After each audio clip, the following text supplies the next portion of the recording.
Let's meet the real one, Jordan Belfort, joining us now from New York. Good to see you. Thanks for joining us on the My programme. When you pleasure. see that movie, how do you look back on it? With amazement. I mean, that scene, was really positive and amazing. Empowering kids to become great salespeople. And I got to crack the code for how to train effectively. Obviously, there's things that happened afterwards that weren't so great, but I look back at that moment with pride. Um, how accurate was it? That scene was very accurate in the sense that it's exactly what happened. I had these young kids that were having trouble closing, and I came up with a new way of teaching them and kind of approaching a sale that revolutionized the sales industry. That was in fact my last book that I wrote was called The Way of the Wolf, which was about how to sell, how to close the deal, and so forth. So I wrote a new book now on investing, which is a whole different thing. So what are your top tips for investing? Well, I think basically do it the opposite of everything you saw in the movie to start.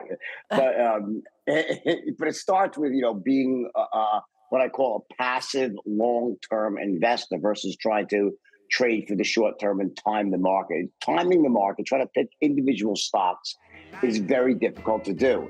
And what happens is if you do it the opposite way and you become a passive investor and buy an index like the S&P 500, which historically does very well. Your FTSE 250 is a nice long-term. It's not your 100, the 250, right? So by doing that, essentially, you take out the guesswork of trying to pick an individual stock, and then you buy in a whole, and you make sure that you buy it in a type of fund that has very low expenses, no performance bonuses. You're not looking to beat the market, just you're looking to be the market. By doing that, you engage in what's called long-term compounding.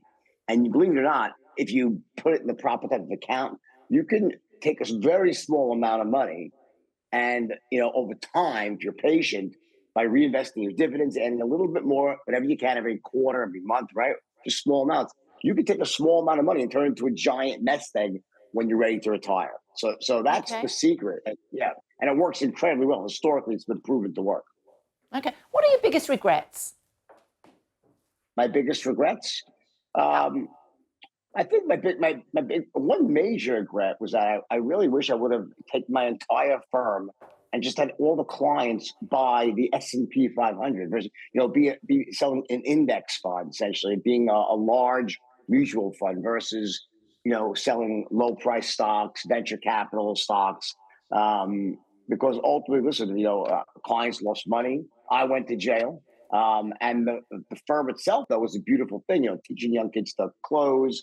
And people made a lot of money, but I was selling the wrong product, the wrong type of investments. That's a huge regret I have. Okay. It's good to talk to you. Thanks for staying up in New York, especially to speak to us here in London. Thanks. The book's The Wolf of Investing. Thank you.